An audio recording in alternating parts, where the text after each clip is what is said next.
James?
Pretty little damsels, how they chat, chit-chat, tittle-tattle-tat, all about their sweethearts and all that, and chit-chat, tittle-tattle-tat, up and down the city how the little damsels walk, and of the balls and fashions how the little damsels talk, and now and then a little bit of slander is no fault to their chit-chat, tittle-tattle, tittle-tattle, chit-chat, tittle-tattle-tat. Oh, we're doing a second verse. Join in then. Hear the little damsels how they chat, Chit-chat, tittle-tattle-tat. all about their sweethearts and all that. Chit-chat, tittle-tattle-tat. Up and down the city how the little damsels walk, and of the balls and fashions how the little damsels talk, and now and then a little bit of slander is no fault to their Chit-chat, tittle-tattle, tittle-tattle, chit-chat, tittle-tattle-tat.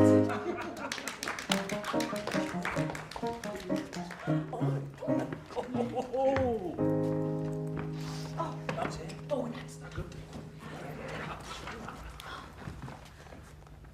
You must forgive me. I have 1,000 reasons for being late. For the past 5 weeks, I've spent every moment preparing for my sister Eloise's wedding to Mr. Henry Harvey. Dear Eloisa, never were there two more different dispositions in the world than she and I. We both love reading, but she prefers histories and I prefer recipes. She loves drawing pictures and I love drawing pullets. No one sings a better song than she, and no one makes a better pie than I. Poor Eloisa. I should have liked to see her married, but the match was broken off, the wedding abandoned, and all my labour is wasted. Imagine my disappointment. After working night and day, after roasting beef and broiling mutton and stewing soup, I found I'd been roasting, broiling and stewing both the meat and myself for nothing. I'll tell you how it happened. My sister Eloisa came running in, her face as white as a whipped syllabub. "Oh, Charlotte," she cried, "my darling Henry has been thrown from his horse. He has fractured his skull and is in great danger." "Good God, Eloisa, how could Henry play you such a trick, and before the wedding feast? What will become of all the food? We shall never finish it before it spoils." "Oh, Charlotte," she cried, "what do I care about food while Henry is in danger of his life?" I calmed her fears and settled the matter to my own satisfaction. "I will call in the surgeon to help us. I shall be able to manage the sirloin, Maria will eat the soup, and the surgeon will finish the rest." Suddenly, Eloisa lost her senses and fell into dreadful convulsions. All we could do was start eating the food immediately. Maria brought up the roast chicken and ham, and we started to devour them. Oh, Eloisa, I begged, do try a wing of this delicious chicken. I'm sorry to have to tell you that she refused me most uncivilly. I explained that there was no need to cry about such a trifle as Henry's accident, when I was quite willing to make light of it. It did not vex me in the least, though I might be the one to suffer the most, for I'd have to eat up all the food I'd prepared. Or if he survived, I must prepare as much food again. And if he died, I'd still have to prepare her a dinner whenever she married anyone else. Her convulsions grew even stronger. Eloisa, I said, I dare say Henry will die soon and you may be easy. But my trouble will last much longer. The pantry cannot be cleared in less than a fortnight. At that moment, the surgeon sent news that Henry had passed away. I took all possible care to break the news in the tenderest manner. Eloisa, my dear, I whispered, your beloved is dead. Alas, her sufferings became too great for her reason, and she fell into a high delirium. Oh, my mother and I decided to leave at once for Bristol, where there are excellent physicians. We took only a cold pigeon pie, a cold turkey, a cold tongue, and half a dozen jellies with us. And I told the servants they must eat up the rest as hard as they possibly could, and they might get in a couple of charwomen to assist them. We left at once for Bristol, and you will be relieved to learn that with the help of our landlady, her husband, and their 3 children, we were lucky enough to finish up all the food in less than 2 days. Eloisa is still very indifferent, in both spirits and health. She is still lamenting Henry's death with undiminished constancy, though he's been dead for more than 6 weeks. Some people mind such things more than others. Oh, you may be wondering why I don't think of marrying myself. But if I married, how would I have time for preparing my own wedding dinner? These sweetmeats are delicious. You're my own invention. Do try one. Would you like one too? Best in the front row. If you like it, I will let you have the recipe.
My lords, ladies and gentlemen, we now present to you the tragical history of Jack and Alice, respectably written by Francis William Austen Esquire, midshipman aboard His Majesty's ship the Perseverance, by his obedient and humble servant, the author, Jane Austen, age 13. My name is Johnson. Now, this time last year, I was 53. And I'm delighted to discover that this year I shall be 54. I'm determined to celebrate my birthday by giving an entertainment to all our friends. But our friends are not very numerous, Papa. Oh, nonsense, dear. There's Lady Williams, the three Miss Simpsons, and Charles Adams. Oh, Charles Adams. Charles Adams, at your service. With Mamma and me? Oh, that makes up the whole of our town, Pammy Diddle. Yes, Alice, and that shall be the party. Now, it'll be very proper for us to introduce ourselves. I shall begin. My wife and I are the Johnsons. We are both rather tall and very passionate. I suppose we are, Mr. Johnson. In other respects, you are good-mannered, well-behaved people. We are a family of love, although perhaps a little bit addicted to the bottle and the dice. I suppose we are, Mr. Johnson. What of the three Miss Simpsons, Papa? Indulge me a moment, my dear. James! James.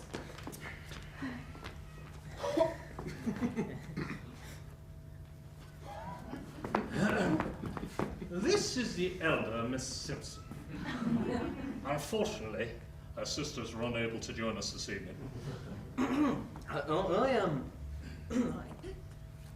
Caroline, the eldest Miss Simpson. I'm pleasing in my person, my manners, and my disposition. An unbounded ambition is her only fault.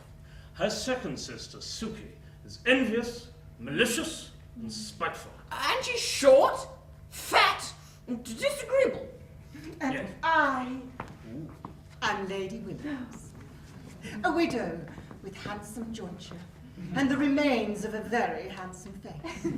Although she is benevolent and candid, she is generous and sincere. Though pious and good, she is religious and amiable. Though elegant and agreeable, she is polished and entertaining. I suppose she is, my dear. And then there's Charles Adams. Charles Adams. Charles Adams. Charles Adams. Charles Adams, at your service. An amiable, accomplished, bewitching young man, oh, so dazzling a beauty that none but eagles may look him in the face. I suppose he is, my dear.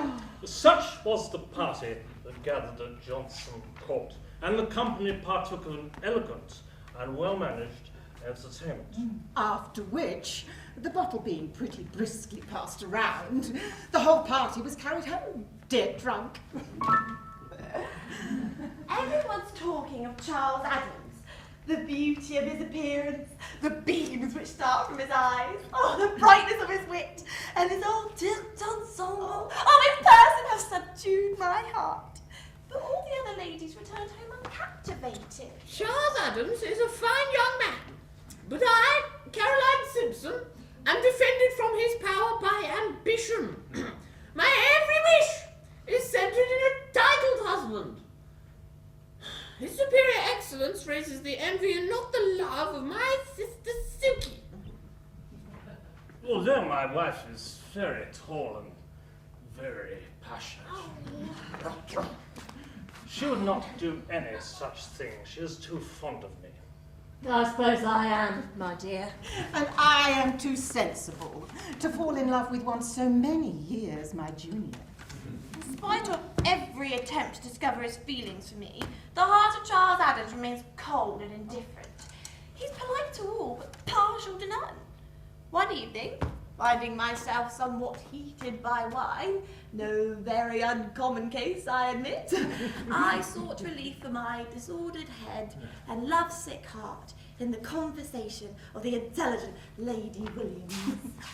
Notwithstanding the wine she had been steadily drinking, poor Alice was quite out of sorts. All she could talk about was Charles Adams. It seems, my dear Miss Johnson, that your heart has been unable to withstand the fascinating charms of this young man. Is it a first love? It is. Oh, I am grieved for you. I am myself the sad victim of the misery of a first love.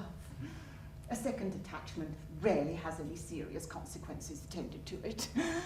Preserve yourself from a first love, and you need never fear a second. You're also a sufferer. Will you favour me with your life and adventures? Willingly, my love. I was but 6 years old when I lost my mother. My father found me a governess, a Miss Dixon, under whose tuition I might have attained perfection, had she not been torn from my arms before I was 17. I will never forget her last words to me. My dear Kitty, she said, good night, my dear. How very distressing. That was the last I ever saw of her. She eloped with the butler the same night. What a terrible blow for you, Lady Williams. My dear Alice, I propose a walk in the citron grove. It leads from my pigsty to Charles Adams's horse pond. Oh, my dear Lady Williams, I'd be delighted in the prospect of seeing Charles's horse pond. Oh, Lady Williams, there's a young lady lying in great pain beneath the citron tree. Let us approach her. You seem, fair nymph, to be labouring under some misfortune. We would be happy to relieve you if you tell us what it is. Thank you, ladies. I appear to have broken my leg. Alas, how unfortunate. Well, since you cannot stand, will you favour us with a tale of your life and adventures? Willingly, ladies. If you will be seated on this convenient log. James, convenient log.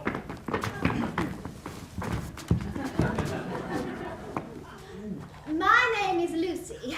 I am a native of Wales. And my father is the best tailor there. My mother is dead, and my aunt raised me at her own expense. I learned dancing, music, drawing, and various languages, and I soon became the most accomplished tailor's daughter in Wales. Oh, excellent young lady.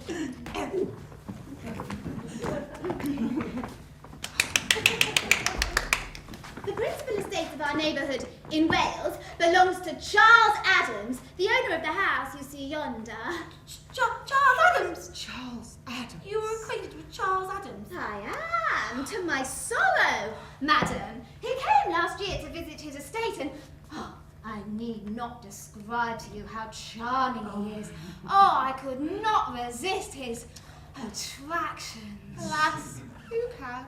Who indeed? I wrote him a very kind letter offering him my hand and heart, and I received an angry refusal in which he declared that his wife must possess youth, beauty, birth, wit, merit, and money, and that I failed to meet his requirements. Youth, beauty, birth, wit, merit, and money. Well, whilst I myself possess most of these, does he not realise how improbable it is that he will meet such a lady? I wrote to him again and again, pointing this out, but he never answered my letters. And very soon afterwards he left Wales.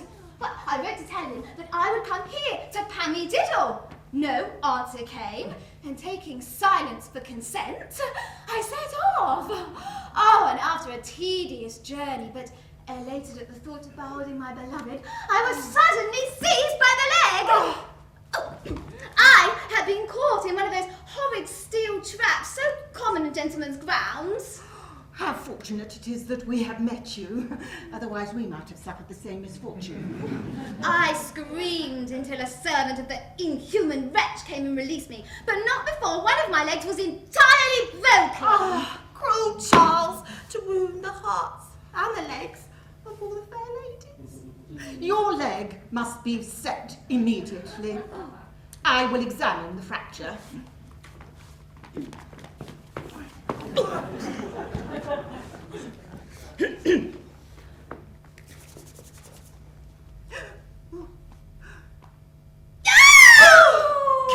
my dear, such operations are chiefly performed amidst tempests and battlefields, and here we are in Pleasant Glade.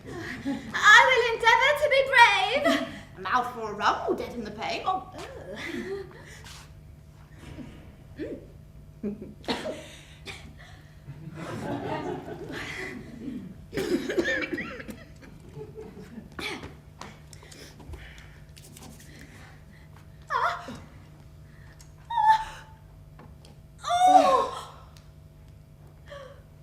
I have never before performed such an operation. Except on my canary bird. But I believe I can successfully reset your leg. Alice, dear, give me your parasol. Thank you, Lady Williams.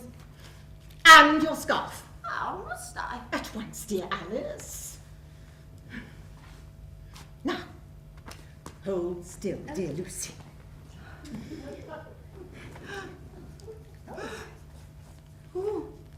Oh, Lady Williams! You have so skillfully bound my leg that I find that I could walk with the greatest of ease. Well then, dear Lucy, you must accompany me to my house. Oh, with pleasure. Before I take my leave of you, dear Lucy, I must tell you that your perfect form, beautiful face, and elegant manner have so won my affections that except from my father and mother, Lady Williams, Charles Adams, and a few dozen of my particular friends, I love you better than almost any other person in the world. Lovely.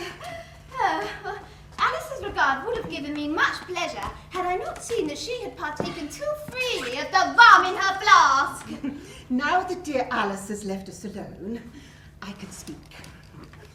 When you get to know her a little better, you won't be surprised to see the dear creature drink a little too much. She has many rare and charming qualities, but sobriety's not one of them. Well, I hope to know her better in the future.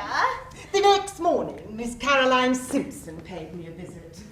She was immediately delighted with the charm and beauty of Lucy. My dear Lucy, my sole ambition is that you'd accompany us tomorrow morning to Bath.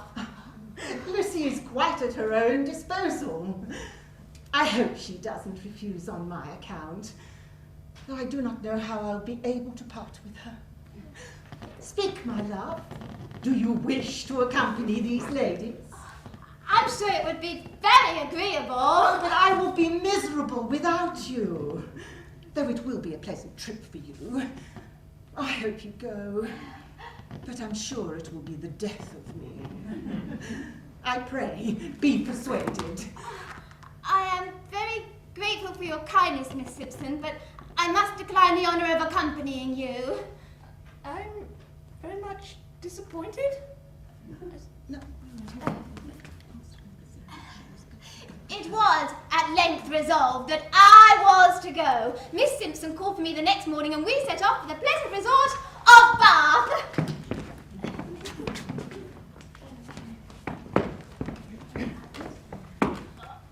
While Lucy's in Bath, there's something I must tell you. I forgot to mention my unfortunate brother Jack. Ah, dear Jack. Your unfortunate brother Jack. You will recall that this adventure is entitled Jack and Alice. So it is. But pray, why did you never mention him before, dear girl? Because he never did anything worth mentioning. This may be due to his unfortunate liking of liquor. Very regrettable. As a result of which he suddenly and unexpectedly expired while overseas. Alas, poor Jack. But this unfortunate event was very pleasing to me, as I became sole inheritor of a very large fortune. How lovely for you, dear. As the effect was joyful, the cause could scarcely be lamented. Father, now that I've inherited Jack's fortune, I believe I may be acceptable in chanting Charles Adams. Will you not go to him and propose a union between us? Certainly, my dear. I shall set out this very morning. Come around me, good people, and hear what I've seen. To the great wide big city of London I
what do I owe this unexpected intrusion? I'm a man of few words, and my business is simplicity itself. I'm come to propose a marriage, between yourself and your daughter Alice. Sir, you may expect me to appear pleased and grateful for this offer, but let me tell you I consider it an insult. An insult, sir? Surely not. Well, I am a perfect beauty, and where would you see a finer figure or a more charming face? My manners are of the most polished kind, and I am more accomplished in every language, every science, every art, and, well, everything else than anyone in Europe. Such, sir, is my character. Now, what exactly do you mean by wishing for me to marry your daughter? Excuse me, sir. It is she who wishes it, not I. Let me give you a short sketch of yourself and your daughter. Now, I look upon you, sir, to be a good sort of man. A drunken old dog, yes, but what's that to me? Your daughter is not sufficiently beautiful, witty, amiable, or indeed rich enough for me. You see, I expect nothing more in my wife than what my wife would see in me. Perfection. These are my sentiments, sir, and I honour myself on having them. Sir! You have entirely satisfied me with your reasons, and I will inform my daughter. Oh, alas, poor girl, she'll scarce be able to bear her disappointment. But once she flies to the bottle, all will be soon forgotten.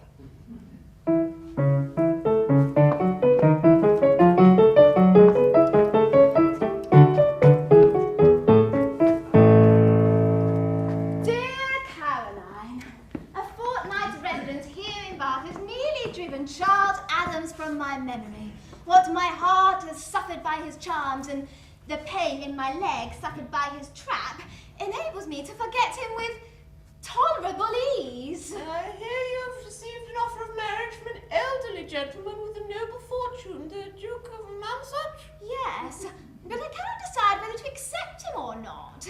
There are 1,000 advantages to a marriage with a duke. Besides those of rank and fortune, it will procure me a home. I will return to Lady Williams and ask her advice. Oh, my dear Lucy. Back so soon? Lady Williams, the Duke of Nonsuch has asked me to marry him, and I most earnestly wish to leave the ladies I am with.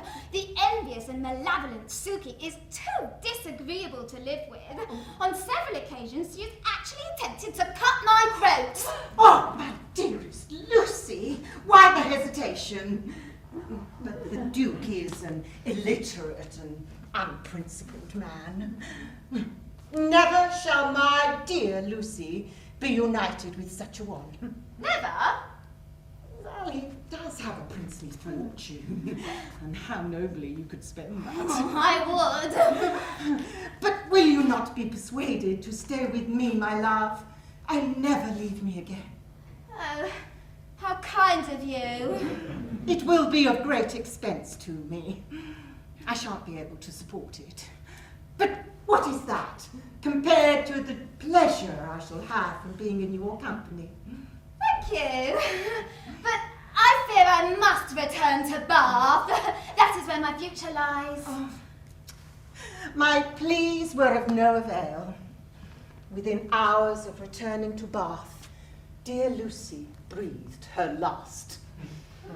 She fell sacrifice to the malice of the murderous Suki Simpson. Jealous of her superior charms and beauty, Suki poisoned her.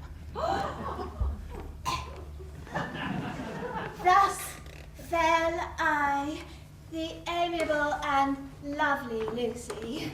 My death was sincerely lamented by almost everyone who knew me, except Charles Adams. Among the most afflicted were Lady Williams, the Duke, and particularly Alice, who spent a whole evening in my company and has never thought of me since. But what, you may ask, of Caroline? Oh, yes, Hamlet. Oh, the Duke mourned the loss of his fortnight, at the end of which time he gratified my ambition by raising me to the rank of Duchess. My envious and malicious sister Suki was likewise exalted in the manner she truly deserved. Oh, I see what happened. Suki's barbarous murder was discovered, and she was swiftly sent up to the gallows.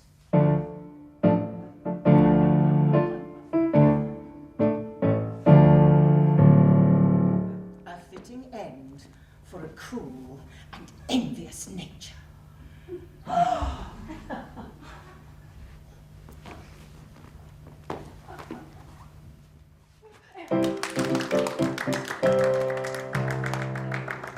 Meanwhile, all of us in Pammy were in a state of the greatest amazement and wonder. Charles Adams is to be married. Everyone thought I was to be his bride.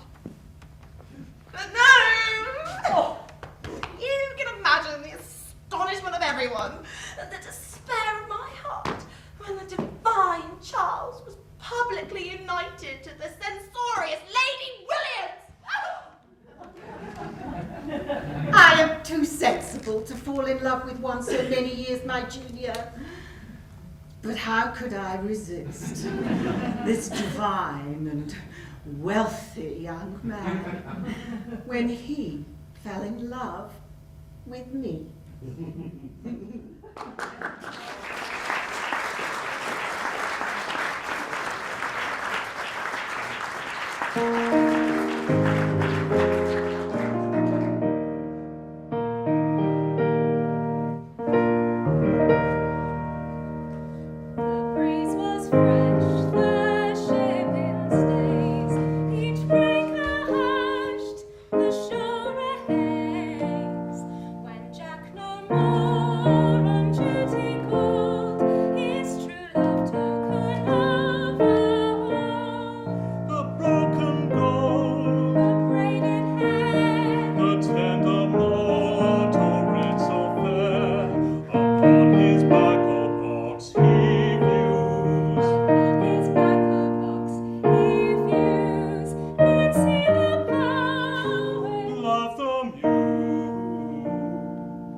Ridiculous. Do not think I will be a footman all my life. I mean to go to Bath and marry a very rich young lady. She need not be a great beauty, or even a beauty at all, but she must have money. James, give me that building this coach. And when I am a very rich young man, I will keep a great many coaches. I will have a chariot, a chaise, a landau, a landolette, a phaeton, a gig, a buggy, a curricle. And a wheelbarrow, lad, don't forget the wheelbarrow. And I'll have an amazing fine stud of horses. I will keep 6 greys, 4 bays, 8 blacks, and a poke. And my bride and I shall travel to London in my coach and 4. I long to feast my eyes with the sight of that great metropolis. Oh, I will wear the most fashionable clothes. A white coat in the mornings, or a shooting jacket, a brocade waistcoat, fine linen, black Hessian boots. James! The Tale of Miss Lady Greville by Miss Jane Austen. We commence in the drawing room of the Williams family. If I were the heroine of a novel, I might be described as a young lady in distressed circumstances. Instead, I am only Maria Williams, living with her mother in circumstances that have certainly been very much reduced since my father died. Maria, Lady Greville has invited you to go with her and Miss Greville to the Ashburnham's ball. Oh, I wish she would cease to invite me, Mamma. I never met her without the certainty that she will abuse me for my poverty. Poverty is nothing to be ashamed of, Maria. Your father unfortunately left us very poorly provided, but the dear man had no head for business. But Lady Greville always implies that our condition is somehow dishonourable. Maria, you can only make your way in the world if you are patient and humble. You're a girl of no expectations. Lady Greville's invitations bring you into the best society. Perhaps she does value herself too highly on being blunt and free-spoken, but Miss Greville, at least, is a dear friend. Oh, dear Ellen. Sometimes I wonder that Lady Greville encourages our friendship. Perhaps for the contrast. You look charming together. She's a sweet girl. I believe you're her only friend. There's certainly a contrast in our fortunes. Ellen will have 5,000 a year. I will have nothing. But Ellen's manners are reserved.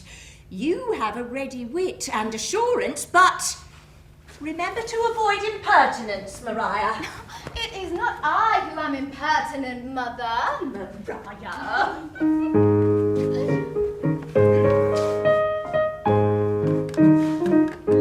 Here we are at the Ashburnham's ball, dear Ellen, and only an hour and a half late. I believe Mamma fancies herself too fashionable to be punctual. Hurry, Ellen, or you'll miss the first dance. Why do you hang back so? No doubt you will lead it with Mr. Bertrand. I have no such expectation, Mamma. But I expect it. Maria. Now that I look at you, I see that you're looking very smart tonight. Indeed, my daughter looks quite insipid beside you. I begged you to wear your blue sash, Ellen. It would have looked very fine. Is that a new gown, Maria? Yes, ma'am. Very fine quality. Well, I dare say it's all very smart, but I can't see why you couldn't have worn your old strapped gown. I do hope your mother hasn't distressed herself too much sending you out so smart. I believe she hasn't, ma'am. Well, I must own, for you know that I always speak my mind, that I think it a needless expense. It's not my way to find fault with poor people, for I feel that they are more to be pitied and despised than blamed for it. But I do think your old strapped gown would have been fine enough. Oh, well, no doubt you intend to seek your fortune tonight. Well, the sooner the better.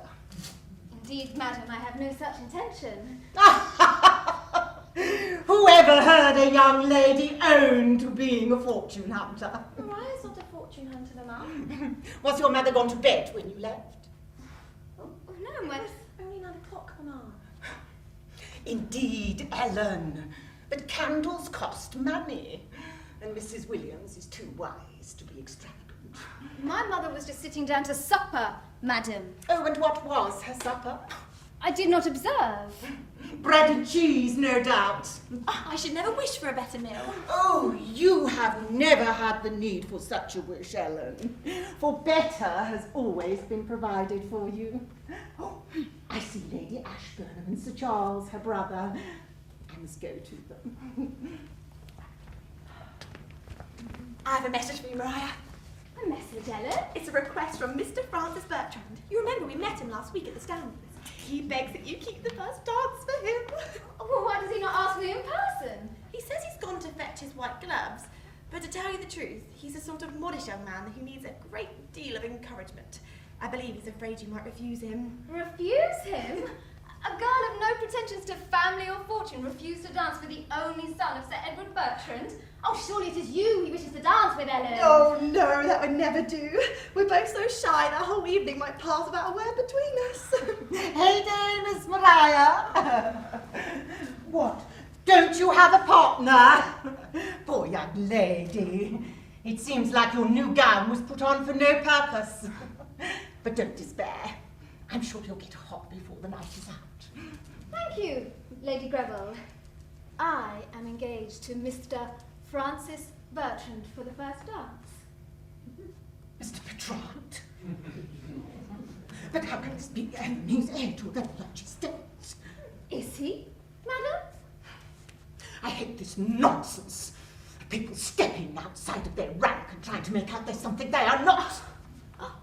Pray, Miss Mariah, before you go hunting any other young gentleman, will you please settle a question for me?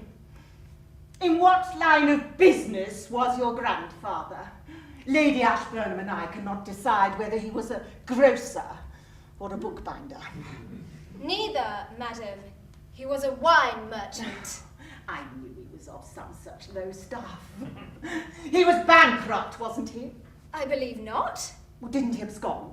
I don't believe so. Well, he certainly died insolvent. I never saw that. Well, sure your father was as poor as a rat.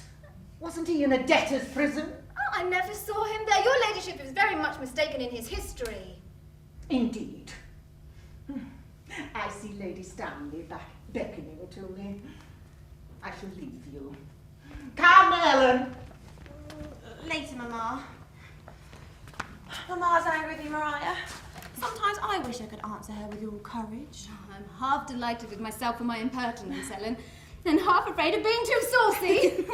She'll take no further notice of you. Now she's with the great folks. Is that elderly gentleman conversing with your mother? That's Sir Charles Standish, a widower. He's always had a charm for her. Will you not join them? Oh, she never notices me when she can talk to someone more to her taste. I prefer to stay with you and the Bertrands. And Mr. Stanhope. Mr. Stanhope? Yes, he's a very agreeable young man. But he's a younger son and a clergyman, so my mother doesn't favour him. There is the music! Come, Ellen, let us forget about our parents and find our partners!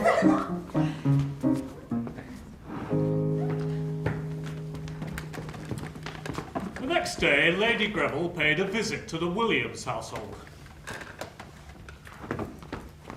Miss Williams, the carriage is outside. Lady Greville has asked for the honour of your presence.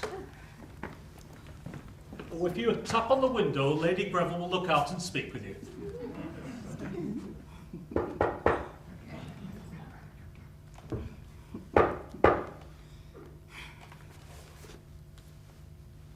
Ah, Miss Mariah. You're not looking as smart as you did last night. But I'm not here to criticise your gown, but to tell you that you may dine with me the day after tomorrow. There will be no occasion for you to be dressed very smart on Thursday, for I shall not send the carriage. If it rains, you may take an umbrella. Thank you, Lady Greville. I always endeavour to keep myself dry. And do please try to be on time, for I shan't wait. I hate my meat overcooked. How is your mother? She's at dinner, is she not? Yes. We were in the middle of dinner when your ladyship arrived. I'm afraid you must be feeling very cold, Mariah, outside the carriage. There is a horrid east wind, but we know nothing of it in here. The coachman feels it's something terrible, I can tell you. I can hardly bear to have the window down. But you're used to being blown around by the wind, Miss Mariah, which is why your complexion is so coarse and ruddy. You young girls who can't afford to ride in a carriage don't seem to mind what kind of weather you trudge around in. Or if the wind exposes your legs. Mama! Oh, I wouldn't allow you out on such a day as this, Ella. But some people have no feelings of cold or delicacy. I shall expect you on Thursday at 5 o'clock. Mr. Charles Standish is to dine with me. Oh yes, Ellen pointed him out to me at the Ashburnham's ball. Ellen will be away from the house for the day, and I need some female company. You may tell your maid to collect you afterwards. Thank you, Lady Greville, but I'm afraid I cannot dine with you on Thursday. Pray, why not? Surely you don't have another engagement. Indeed I do, Lady Greville. And who has the pleasure of your company? Sir Edward and Lady Bertrand have asked me to dine with them. The Bertrands? Aren't you dining there on Thursday, Ellen? Yes, Mama. Well, there must be a mistake. They won't want you both there at the same time. Maria, you must write and decline their invitation. You may dine with me instead. I'm afraid I cannot do that, Lady Greville. I've already accepted the invitation. But Mr. Francis Bertrand is the only young man in the house. And that is why you have been invited, Ellen. Indeed, I think not, Mama. But Mr. Stanhope will also be there. Maria! I forbid you to dine with the Bertrands. I shall not leave until I have your promise. I can give you no such promise, Lady Greville. You obstinate, unfeeling girl. After all my kindness to you. Well, if you have designs on Mr. Bertrand, you can be sure that your scheme will certainly fail. Any association with you and your family will be a disgrace to him. Good evening, Lady Greville. I must return to my mother. I see that I have paid you far too much attention. Well, you can go your own way now. I wash my hands of you, you ungrateful girl. My compliments to your mother. Drive on! Yes, Mum. Alan, you must cease your acquaintance with Miss Maria Williams immediately. Oh, but Mama, she's been my friend since our school days. Her behaviour is just too much to bear. She is one of the most impudent young girls that ever existed. No, Mama, she's only high-spirited and open-hearted. I know she means to try for Mr. Bertrand. And there are girls enough after him already. I had hopes of him for you.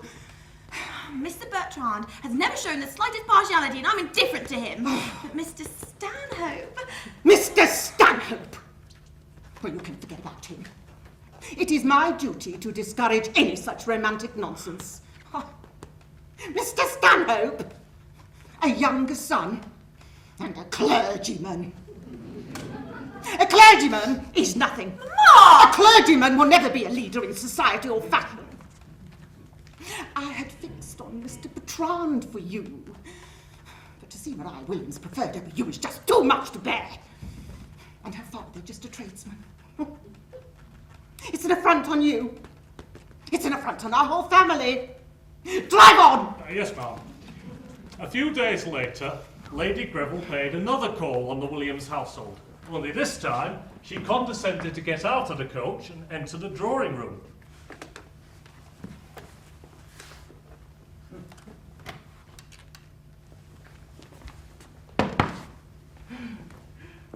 Mrs. Williams, I have come to speak about your daughter. Come in, Lady Greville. Will you not be seated? This is a comfortable enough room. The furniture came with the house, did it not? No, your ladyship, it is from our London home. I could not bear to part with every memory of better days. Well, it is the fashion of 50 years ago. But I dare say such pieces might fetch a decent price at auction. Oh, how shameful for you, for Mr. Williams to leave you in such circumstances. Pray do not speak of him that way, Lady Greville. You mentioned my daughter. Yes.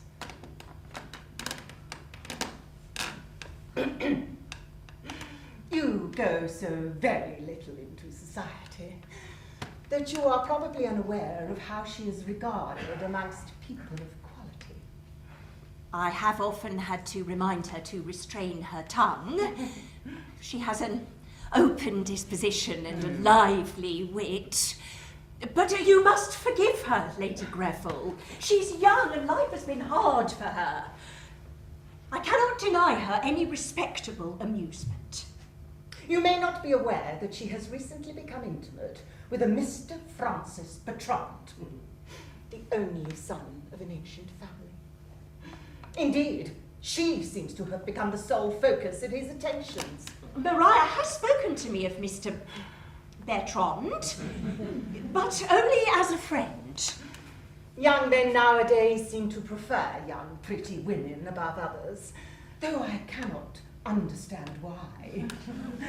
After all, what is youth and beauty? They are but poor substitutes for quality of merit and wit, such as my dear Ellen possesses. Believe me, Mrs. Williams, a young girl may be young and pretty and agreeable, but she had much better be respectable. Respectable? Is this how you speak of my daughter, Lady Greville? It gives me great pains to say it, but you know I always speak my mind. Maria is one of the most impudent young girls that ever existed. I have seen her sit and laugh and whisper with Mr. Bertrand for half an hour together. Her behaviour is scandalous. These are very strong words, Lady Greville. Send her away at once. I can give countenance to her behaviour no longer. I have instructed my daughter to never see her again, so she can trudge her way to the Bertrands tonight. You have been very kind to my poor fatherless girl, Lady Greville, and I thank you for it. But I'm sure she's been guilty of nothing more than youthful imprudence. Send her away at once! Find some old aunt in some remote place where she can do no more mischief and send her there. I'm afraid I cannot do so. Well then... I have no relations of any kind. Send her to India then. Who knows, with her forward ways, she might be able to entrance a Maharaja.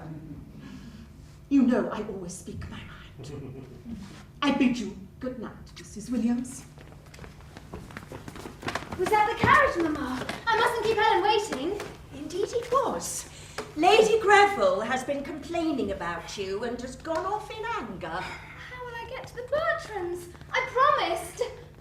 Oh, wait. I hear a carriage. Lady Greville must have changed her mind.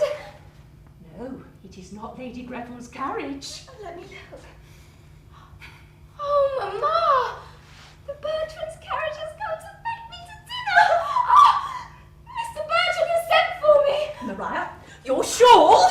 Oh, make haste, Maria. Oh, Mamma! Well, what can this mean? Be happy, my child.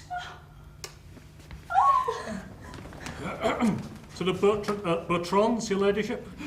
At once, coachman. Oh, wait! Isn't Maria coming with us?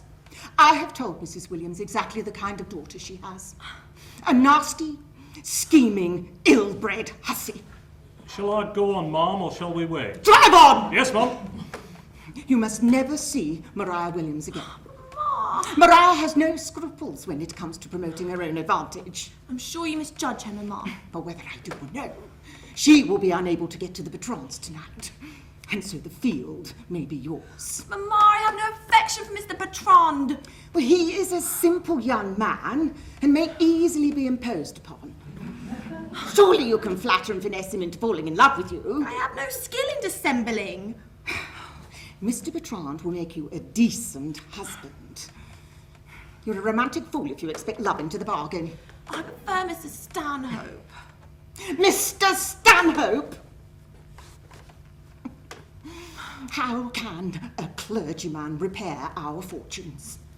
Our fortunes? I don't understand you, Mamma. Am I not to expect £5,000? £5,000? Not 500. How can that be? We live in the highest style. We keep a carriage and Greville Hall. Greville Hall? Mortgaged, Ellen. Mortgaged. Your father's gambling debts left us barely sufficient to support Greville Hall a 6 month longer. Oh, isn't that interesting? These high and mighty sorts think we servants don't hear a word they say. Well, I might be a coachman, but I've got a tidy sum put by. Might make a bid on your place myself. Why did you tell me nothing of this? Because you are a simpleton, Ellen. The whole neighbourhood would have been aware of our plight in less than a week. Is there nothing to be done? Can we economise the carriage?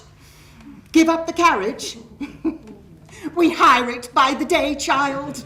It isn't ours. For which I thank bountiful fortune, I'm my own master. Mind you, Lady Greville owes me a great deal of money. We cannot economise, Ellen. Only a wealthy marriage can save us now. But surely to marry for money alone is the wickedest thing in existence. To marry for place and elegance and a position in the world? How can these be wicked aspirations? But to marry for your own affections and to throw yourself away on a clergyman, now that is wicked. Is there nothing else to be done? How will we live? By our wits, Ellen. By our wits. Ah, here we are at the Patrons. Oh. Now go and do your duty. How wretched to marry without affection, to pursue a man for the sake of position. You obstinate, stupid girl! Your mind has been warped by some useless principles of integrity. Oh, look, Mamma. There's Mr. Francis Bertrand. He's greeting Maria. How can that be? How did they get here before us? I don't know. And there's Mr. Stanhope. He awaits me. Goodbye, Mamma. Ellen! Ellen! Well, I see there's nothing more to be done. Well, go your way! Go your way, you foolish girl! I shall have to shift to myself and mend my own fortunes. Perhaps Sir Charles. Who knows? There's no denying destiny. But wait.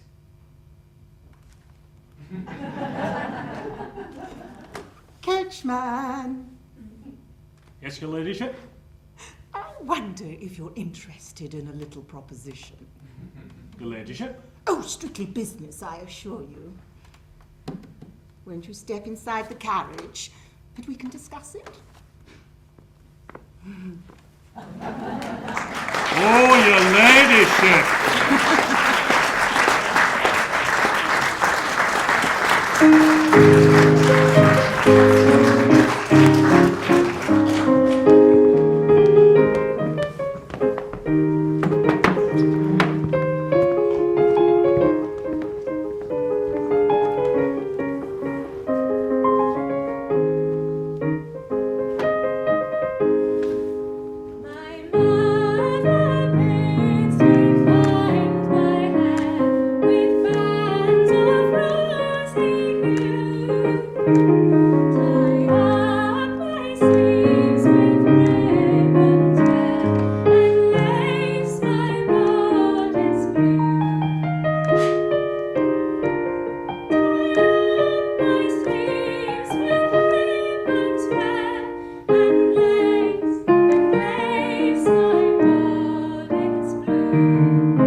We present Love Letters by Miss Jane Austen,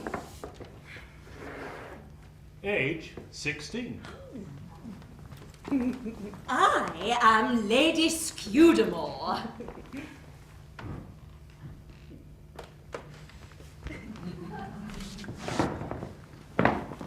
I have all my daughters to men of fortune far superior to their own, and now I have nothing to do but marry off the rest of the world. I pride myself on discovering attachments between the young people, and now I have found one here in my own house. Oh, how weary is this world, Aunt? Another love letter, Tom. Oh, pray do not speak of love. It is hopeless. To the beautiful unseen. Hopeless indeed. How can you love what's unseen? Well, I see her in the mind's eye. Fair, slim, blue eyes, enchanting curls. I believe you have seen her, Tom. Is this not an exact description of the lovely Henrietta Holton?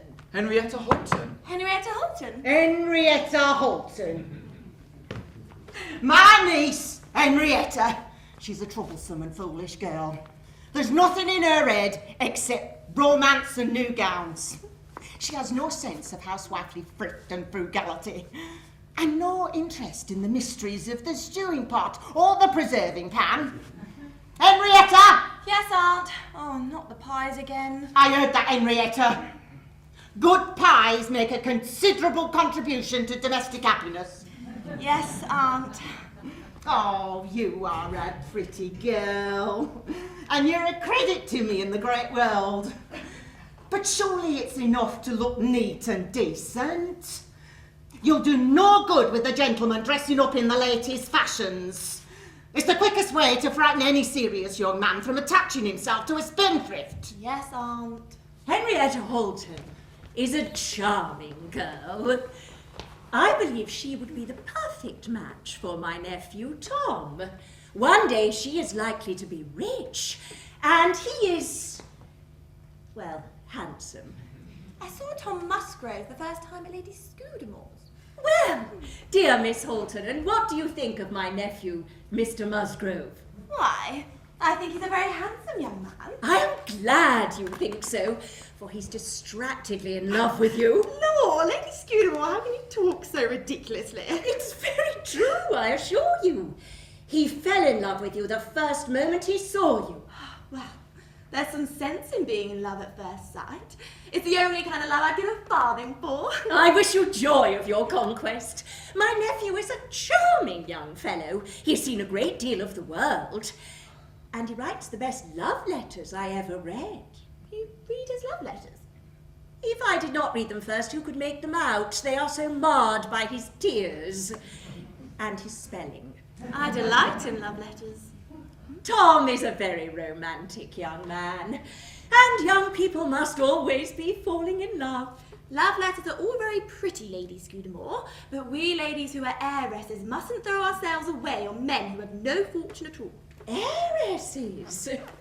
Poor Henrietta is entirely dependent on the favour of a stingy and cantankerous aunt, who has a considerable fortune but no social position.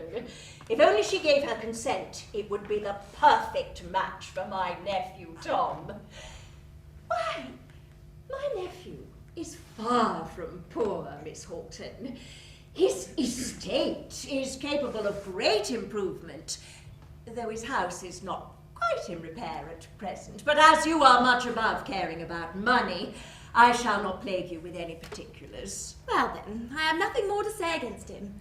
If Mr. Musgrove can write a good love letter, I can't object to his admiration, though I may not marry for that, Lady Scudamore. Oh, you are under no obligation to marry him, my dear, although if I'm not greatly mistaken, you are already cherishing a most tender affection for him. Lord, Lady Scudamore, how can you think such a thing? Because your every look and every word betrays it.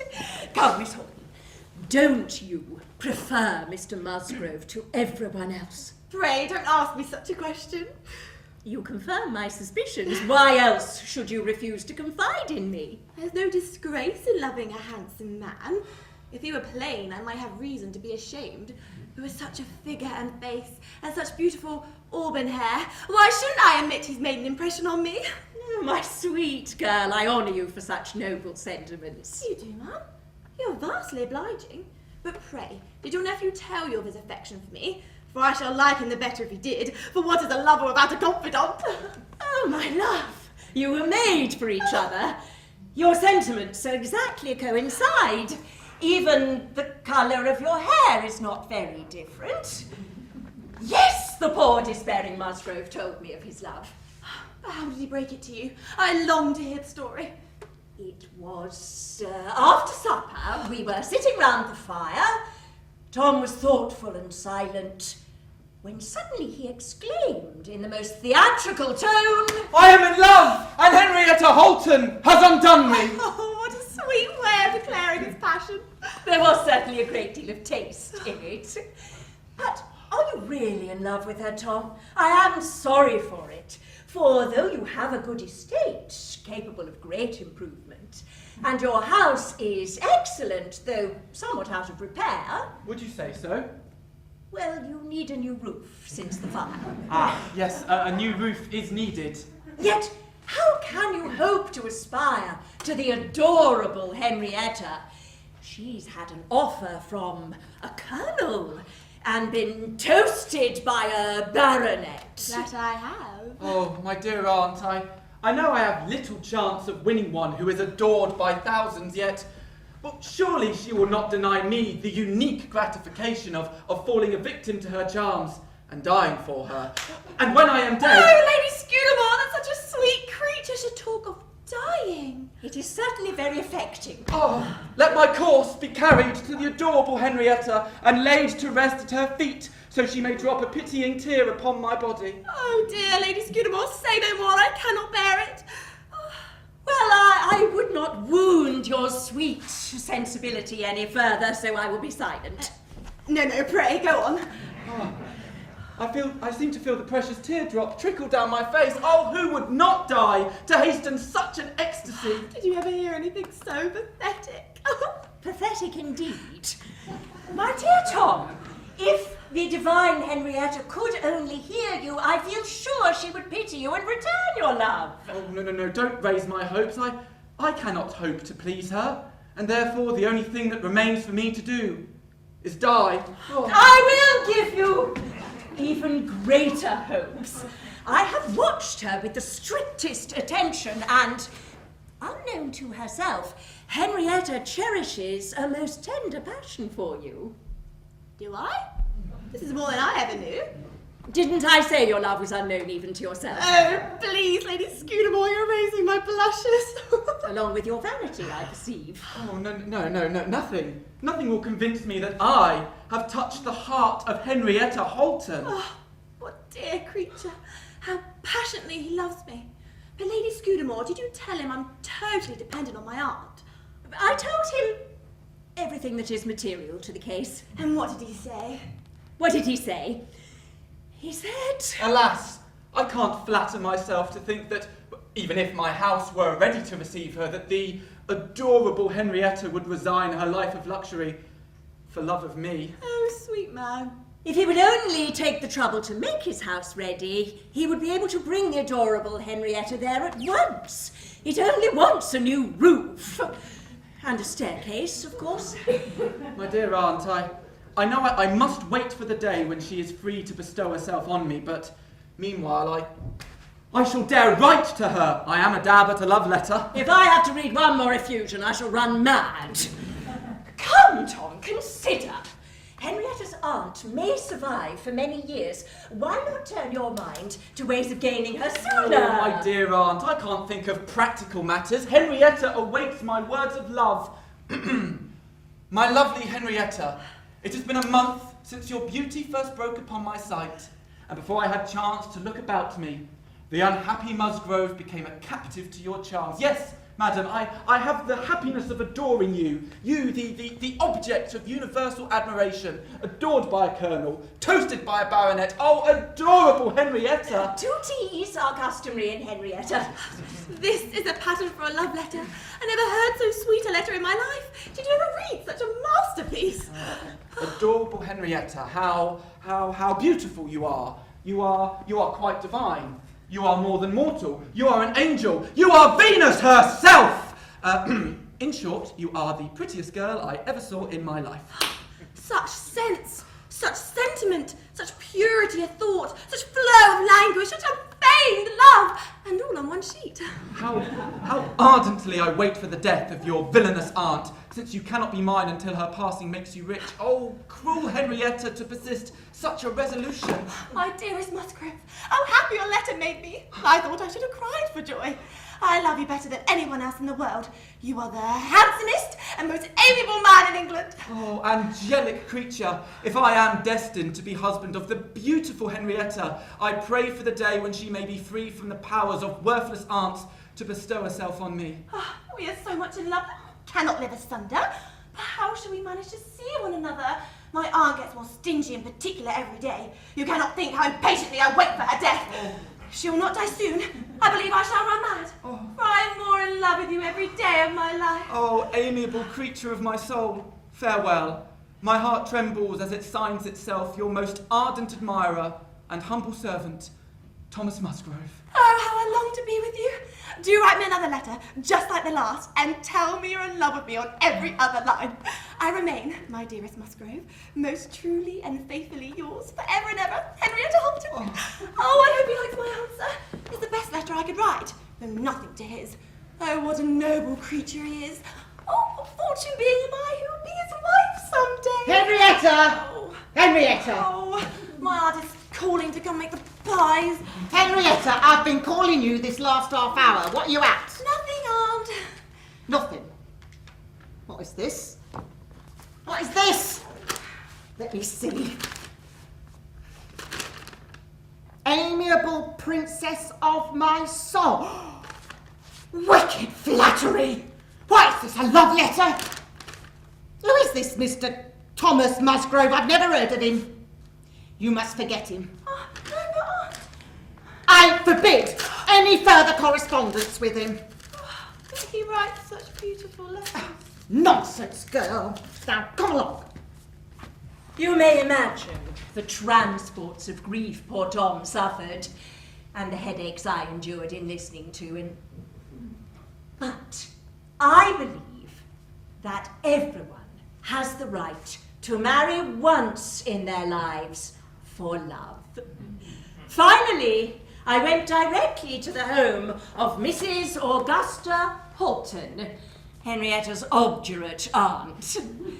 Forgive this intrusion, madam, but I believe there is a serious matter we must discuss. There is indeed, your ladyship. My nephew, Thomas Musgrove, but... Wait, what is that enchanting aroma? Aroma? Oh, that's my mince pies. They've just gone in the oven. They will be delicious, I'm sure. You are very fortunate in your cook. My cook? The cook at Scudamore Hall is sadly deficient. Perhaps you will be kind enough to send me the recipe, ma'am. Oh, I can't oblige you, your ladyship. The recipe's a secret. It's been in our family for generations. Generations? I hardly think you... I am very honoured by your visit, your ladyship. But I cannot condone this illicit attachment. Oh, no more can I, madam. I came to assure you that I intend to insist this unworthy connection is broken off at once. What, you agree with me? My dear madam, I do. Though my nephew is so recklessly in love with your niece that I begin to fear for his reason. Well, that's nothing to me. Such disappointments never kill anyone. He refused to listen when I pointed out the lowness of the match.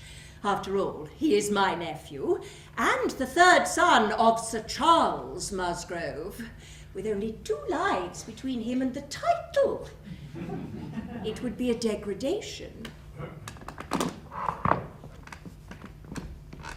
Title, did you say? Tom's eldest brother risks his life every day on the hunting field, and the other is a drunken profligate. Yeah, but he has no fortune. And Henrietta's had an offer from a colonel, and she's been toasted by a baronet. She has expectations. Alas, love cannot live on expectations. Although my nephew has no fortune, you must know that his estate is capable of great improvement, and his house is excellent, though it's not quite in repair at present. Estate, did you say? in a delightful valley, surrounded by the best families in the county. But doesn't he live in Basingstoke? No, indeed. His principal residence is near Winchester. Winchester, did you say? In spite of the insult to the family, I hate to see such a fine young man wasting away. You may wish to examine his likeness. Oh. Very handsome. The Countess of Hertford has approached me for her daughter, Lady Mary, but he will think of no one but Henrietta, but I see it's clearly impossible. A girl of no family and doubtful connections. Good day to you, madam. Well, maybe we could come to some sort of arrangement. I think not. Goodbye. Don't be too hasty, your ladyship. Let me think.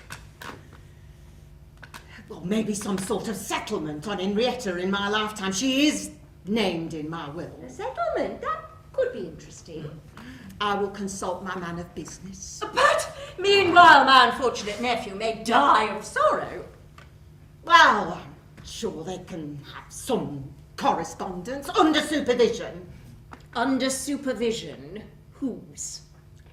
Yours, of course. That would probably be wisest. And the recipe for your pies? Well, as our family is to be conjoined, I suppose we could share our family secrets as well.